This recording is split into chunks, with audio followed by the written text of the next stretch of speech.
जों मानो थाखाय जिउ बावनो थांदोंमोन सासे एमए कमप्लिट जानानै आंलाय मानो थाखाय आं आफादाव थांनांगौ गोनां फैदोंमोन डिआर नाब्ला साराबो आवगायनो बुंखादों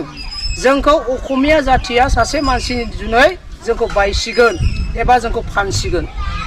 बेनो जाबाय प्रमद बर' दा आङो मानो थाखाय इउपिपिएल खौ गारनानै बिपिएफआव फैदों मेन ओंथियानो बे जोंनि हारिखौ नाम्बार 1 फाननानै जानो थांगासिनो दं फानखाबाय बेनो जाहैबाय प्रमद बर' पलिटिकल दावहा अके जोंहा डेम'क्रेटिक कान्ट्रियाव मोनसे दावहा थाबावो बे दावहाया जाहैबाय पलिटिकल दावहा हा स' पलिटिकल दावहाया जोंनि थाखाय देरसिन जोंनि गणतन्त्र देशआव दा बेयाव जों बुजिनो गोनां आं सासे जुदिबा जेरै जोंनि आदा मथिना बुंदों जोंनो फेरेंगाखौ देरहाहोदों प्रमदनि आगदा आखाइ जोंनो थादों प्रमदखौ जोंनो फोरोंदों मिशन भिजन अबजेक्टिभफोरखौ लानानै फोरोंनाय मानसिया जोंनो जोब जोंनि जायगासे जोंनि लाइमोन सेंग्रा सिख्लाफ्रा आफादनि सेंग्रा सिख्लाफोरजों लोगोसे बिसोरबो माबा मोनसे मावनानै सास्टेनेबल डेभेलपमेन्टआव गावबा गाव जिउखौ खांनो थाखाय माबा मोनसे खालामनो हागोन खोमा होननानै जोंनो फोरोंजोबदोंमोन खिन्थु प्रमदखौ दैदेननायाव 16 तारिख सेप्तेम्बर 2002 11:30 हर सांग्रांनि न'आव क'क्राझाराव ना सावरायग्रा आंखौ बुंहरबाय अ लिअ फै जों दिनै शिबजों लोगो लागोन होननानै मानो होनबा सार आं बे आंनि सिनायथि सार होननायनि थाखाय दा आङो मानो थाखाय इउपिपिएल खौ गारनानै बिपिएफआव फैदों मेन ओंथियानो बे जोंनि हारिखौ नाम्बार 1 फाननानै जानो थांगासिनो दं फानखाबाय बेनो जाहैबाय प्रमद बर' डाइरेक्ट प्रमद बर'आ फानबाय जों मानो थाखाय जिउ बावनो थांदोंमोन सासे एमए कमप्लिट जानानै आंलाय मानो थाखाय आं आफादाव थांनांगौ गोनां फैदोंमोन मानोना जोंनाव लिडार गैलामोन जों दैदेननानै हारिखौ रैखाथि होलांनो नामा साननानै आरो फंसे बाथ्रा जोंनि दैदेनगिरिया बुंदों बै समावनो जोंखौ असमियाफ्रा दिनै सिलाइजों भारतजों गादबनो हायाखिसै राव भाषायाव जोंखौ गादबनो हायाखिसै जोंनि कालचारखौ दंस' खालामनो हाला दा बिसोरो मा सिस्टेमजों जोंखौ दंस' खालामगोन बिटिसिआ जाहैबाय 2003 आव 10 फेब्रुवारियाव जेला आकर्ड जादों 40टा दफा लानानै बिसोरो क्लियार इमप्लिमेन्टेड खालामदों बेयाव जोंहा 6 शेड्युल जिथु नोंने अनलि हिल्स हाजोनि ट्राइबेलफ्राल' मोनो जोंनि हारिखौ रैखाथि होनो थाखाय 6 शेड्युलाव बेखौ मोनसे आकर्ड खालामनो हादों आरो बेजोंनो लोगोसे जोंनि भाषाखौ 8 माबायावहाय नोंने कनस्टिटिउसन अफ इन्डिया बेवहाय 8 शेड्युलाव सोनो हादों अनलि दा बिनि जुनै जोंनि बर' हारिया इन द वर्ल्ड पृथिबियाव मिथिजादों आरो जोंनि बर'आ ओरैनोबाबो मिथिजानायाव ओरैबायदियाव मिथिजादोंमोन National Democratic Front of Bodoland जिथु ओबामा ना प्रेसिडेन्ट ओबामा जोंनि इउएसए जों मिथियो बिथाङा जेलानाखि मुस्लिमजों जोङो बाव एसे नारा नाथा जादोंमोन ना बे समाव जोंनि मावनायखौ नुनानै मानानै बिथाङा एसे सोंदों बे जाथिया सोर बेफा शक्तिशालि जेराव बिसिनि संख्यानो खम आं बेखौ लाबोनो हागोन नामा भारतनिफ्राय जे जायगायाव बिसोरो नोंनि मिडल इस्ट कान्ट्रि जेरावहाय बिसोरो आफगानिस्तान काजाकिस्तान बे जायगायाव बिसोरो फौजि दोननानै शान्ति किपिंखौ नाजादोंमोन दा बेखौ जोंखौ नाजादोंमोन खिन्थु जोङो इलिगेल जोंथ' गावनि नाजानाय गावनि बिमाखौ सिबिनो थाखाय जोङो गावनि जिउखौ दाउन होनाय स' बे समावनो जोंनि सासे दैदेनगिरिया आफादने जेरै डिआर नाब्ला साराबो आवगायनो बुंखादों जोंखौ असमिया जाथिया सासे मानसिनि जुनै जोंखौ बायसिगोन एबा जोंखौ फानसिगोन बेनो जाहैबाय प्रमद बर' बेखौ स्ल' प्रसेसजों बिसोरो आस्थे लाइन लाबोखादों मिथिबायना बियो आरएसएसनि एजेन्टबो जानो हागौ एबा माबाबो जानो हागौ बेहा जुरिथ' दंखायोमोन दा बेयाव जेला आन्दलन जायो रायजो राजाफोर नोंथांमोना प्रमद बर' सारा रेलवे जथेनो लाङोना लाङामोन थाखा फैसा नोंसोर हरोना हरामोन नो बड'लेण्ड नो रेस्ट डिभाइड आसाम 50-50 बे बाथ्राखौ बियो मोनसे जोंनिफ्राय बर'नि जिथु थैयाव दङ बेखौ गरम खालामनानै जोंखौ गासैखौबो बाहायोमोन नाथाय बिनि मेन ओंथियानो जाहैबाय गावनि मुलाम्फानि थाखाय मानि थाखाय गावनि मुलाम्फानि थाखाय थाखाया कालेक्ट खालामा लाङो गावनि बिल्डिङा लुहैयो खोनाबायना थाखाया कालेक्ट खालामा लाङो गावनि बिल्डिङा लुहैयो आरो बिसोर सलारनि सिस्टेमावबो फैसा खानोना खाङाखैमोन आबसुआ खानोना खाङाखैमोन 600-1200 लानानै थांजोबदों बिसोरो जोंबो बेयाव हरदोंमोन बे थाखाखौबो बिथांमोना प्रमद बर'नो ज' हैबाय दिल्लीयाव रायलायहैनांगौ सुक्ति जासिगोन माबा जासिगोन होननानै खिन्थु बिनि पेपारा गावनि आखायाव थायो दिल्लीयाव सोरनो होनांगौ बेहा जेबो रोङा स' So दा बेबायदि बेहा अननलेजेबल लिडार अनलि बियो रायलायनोल' गोरों अनलि खुगावल' गोरों बियो खिन्थु खुनु रिटर्न भाबै बे रोङा बियो जुदि गोरोंमोनबा जोंनि जिथु दफा दाख्लि 2020आव 27 जानुवारियाव एग्रिमेन्ट जानाया जोंनि NDFE फोरखौ बिदि फाननाङामोन बियो जोंनि NDFE नि MOU नाय इनार लाइन पारमिट दंमोन साख्रिनि खोथा दंमोन गासैबो हारिनि जौगाथायनि थाखाय जोंनि MOU आव दंमोन बर' रेजिमेन्ट थागौमोन गासैबो दंमोन जों बेखौ लानानै जों खुसि जादोंमोन जाबाय आरो जोंनि DR नाब्ला सार आरो जेसेबांनाखि जेलाव थानाय मानसिफ्रा गसिगोन होननानै जों खुसि जादोंमोन मानोना इन द पृथिबियाव 1914 and 1929 फर्स्ट वर्ल्ड वारआ 1914 आव जादों 1929 आव सेकेन्ड वर्ल्ड वार जादों बेयाव अनेक ट्रिटि जादों एग्रिमेन्ट रावबो एग्रिमेन्टनि उनाव साजा मोना निमाहा मोनो मिथिबायना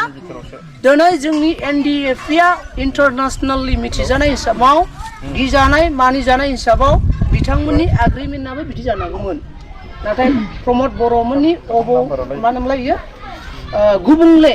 साननाय गोरलै मेलेमजों साननानै गावसोरनो हाखु दाखु खालामनायाव आसामिसफोरनि दैदेनजानायाव मेलेमजिबि आसामिसफोरनि दैदेनजानायाव बिथांमोना जोंखौ टटेलि फानबोदों आरो आखुखौ ओरैबायदि खालामबाय जेला जों पेपारखौ नायबाय आयै जों गाबखांनो ओंखारबाय बे समनिफ्रायनो जोंहा उपाय गैला ना जों ओरै नांफिननो हायो ना जों ओरै थायो जोङो माने दै गुदुङाव थाबाय दाना जोंहा जालाबो गोजोना लोंलाबो गोजोना जोंथ' UPPL आव थानाय जोंथ' देरा होनाय सेंसन स्किमथ' जों मोन्दों खामानिबोथ' मोन्दों थाखा फैसाबो गुलाब गुलाब खिन्थु जोंहा गोजोननाय गैया मानो होनबा सान्थि सुक्ति होन्दों नाथाय दिनै जोंनि बर' हारिया गोजोननाय गैया रायजोफोर बेखौ गोसोआव ला असान्थिसो जादों जोङो दिनै सारा बुंखादोंना हा हु गासैबो थांजोब्बाय 6 शेड्युलनि जिथु जोंनि पावार कमथा बेबो थांगासिनो दं नोंथांमोना जुदि फैसा 500 लायो हाजार लायो हेनटेन लायो बिसोरो स्लिपआव लिरनानै अननानै खेबसे UPPL आव बर होबावदो बेखौ लादो होननानै होगासिनो दङ प्रमाण दङ प्रुफ दंजोबो गासैबो मैया बिनिफ्राय थांनानै आं ओरै थांजोबफिननानै जोङो कच राजबंसिफोरखौ जोङो सोहैदों गोबां मानसिखौ जोङो गानहोहैदों मिथिबायना दिनै बेंटल खुदुमथलियाव जों गानहैदों बेनिफ्राय खराइबारियाव आंखौथ' वार्निं हरदों नोंथांमोना मिथिखागौ खराइबारियाव जिथु सेन्ट्रेल माने सरकारनि गावबुरा सावथालफ्रा 100टा न'खर बारा दङ बिथांमोनाबो मिथिगौ BTC नि मैलुआ मा दं नों बेनिफ्राय ओंखारनानै आसामाव थां आपार आसामाव जोंनि बायदि लामाफ्रा गामियाव जायाखै दा नोंथांमोननि गामियाव जाजोबाखै जानो हागौ ससेथ' जादोंमोन सरकार बायबाय अनेक बुस्थु प्रब्लेम जानानै दङ बेनिखायनो दलां जायाखै आं फार्स्टआवनो बै दलांखौ लाखादों आखायाव मिथिबायना जै 2025 आव जोंनो सरकार फैबाय प्राइमारि प्रेसिडेन्टबो दंखायो डाइरेक्ट बिथांमोननो आङो नोंथांमोननोहाय बे बुस्थु खालामना हरगोन सारनिफ्राय बे दलाङा जागोन नोंथांमोना लामा जागोन फरायनायनि थाखाय खामानि मावनायनि थाखाय सास्टेनेबल डेभेलपमेन्टनि थाखाय जोंहा दानो जों मोनसे प्राइभेट कम्पानि सालायना दंखायो गायनाय फुनायाव आबादारिथ' जों गासिबो नङा खिन्थु जोंनि हायानो सना एन्टायर इन्डियायाव जोङो साउथ इन्डियायाव फरायनाय मानसि एन्टायर इन्डियायावहाय जोंनि BTC बायदि समायना हा गैया रायजोफोर आशीर्बाद गोनां बेखौ जों बोरै मावगोन बोरै डेभेलप खालामगोन जों बेखौ रोंगौ कन्ट्राक्ट नङा कन्ट्राक्टरफ्रा लामा थामा हेनटेन जौगाथायखौ बिसोर मावगोन खिन्थु जोङो जाहैबाय लाइमोन इउथ बेखार मानसिफोरनो हालुवाफोरनो बोरै जौगाथाय होगोन बोरै जों जौगाथायखौ लाबोगोन बेखौ जोङो मावगोन दिनै जोंनि दैया बोहैनाय दै ना रिसोर्सेस होनो इंलिसाव रिसोर्सेस माने जे बुस्थुआ जोंनि सम्पति नाम्बार 1 दैयानो जोंनि ना दैयानो जोंना आखाइजों ओरै बोखांनानै जों लोंनो हायो हायोना हाया खिन्थु दस्रा जायगायाव नों बे दैनि बोहैनायखौ नों लोंनो हाया नाथाय जोंनि BTC हालामाव बेखौ जों मोनलोङो दिनै बे बुस्थुआ जोबनो थांगासिनो दं सोरनि थाखाय फेरेंगानि अबहेलानि थाखाय मिथिबायना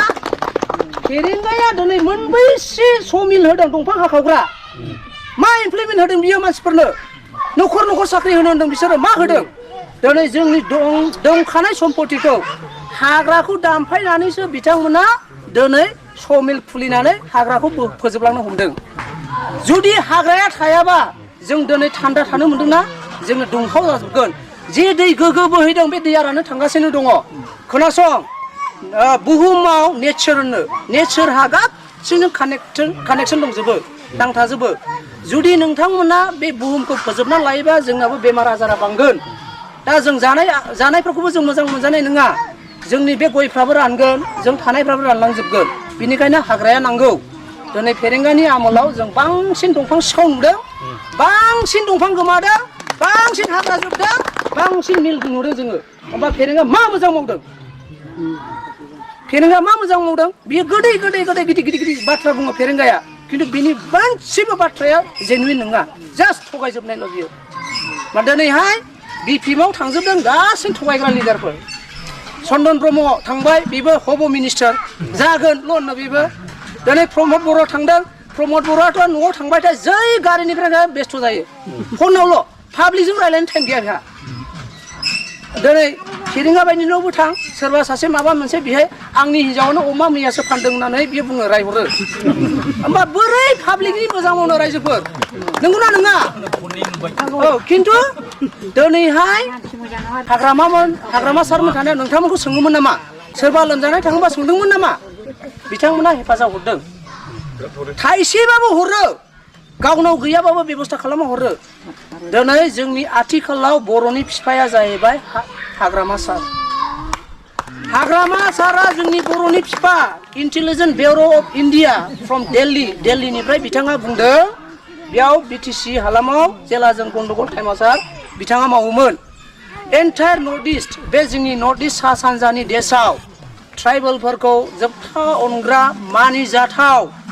मान होग्रा ट्राइबेलखौ हारिनि थाखाय जिउ बाउसोमग्रा होनोबा अनलि हाग्रामा सारल' दङ दा दैदेनगिरिनि गेजेराव बे बिथाङा बुंदों जों नङा बर'आ बुङाखै बिहा जोंनि डिआर नाब्ला सारखौबो बख'नायनि खोथा दङ बेहा जोंनि जेसेबां आफादनि केस जानाय बे बिथांमोनखौबो नायनायनि खोथा दङ दा बेखायनो जोङो बेखौ प्रेसार होदों जोङो एनडिएफपि फोरनिफ्रायबो एक्सुवेलि एमअइउ होखानायखा सार ना जुदिबा बेखौ बख'नायनि थाखाय फार्स्टआवनो जों डिसकास खालामखानायखा स' बिनि उनावसो जोंहा सानै हयै जों ज' जादों ज' जानानै जोंहा रेसा फेसा जाना सम गैला दा बेखौनो जोङो मावलांनांगौ दं जे सुबुंफोरनि जुनै दिनै जोङो थासारिखौ मोन्दों जे सुबुंफोरनि जुनै जोंनि बे हाफ्रा दस्रा जाथिनिफ्राय बायख'जादों बेनिखायनो नोंथांमोनाबो जों खावलायबाय फैगौ इलेक्सन नोंथांमोननि फिसा फिसौनि उन जोलैखौ नोंथांमोना मोजां नायनो लुबैदोंब्ला नांगोलनि सुयाव भट हो जोंनि बिटिसिखौ जोङो लाखिफिननि बेनिफ्राय 2025आव बिटिसि सरकारा हाग्रामा सारखौ लाबोफिननि खिन्थु जोंनि पावार फांसनखौ जोंनि आखायाव लाबोनो थाखाय बिपिएफखौ लाबोनाया बिराद प्रयजन नंगौना नङा आं बेखौनो खावलायबाय आरो नोंथांमोना आं बेखौनो बुंनानै आं फोजोबनाय जाबाय गोजोन्थों।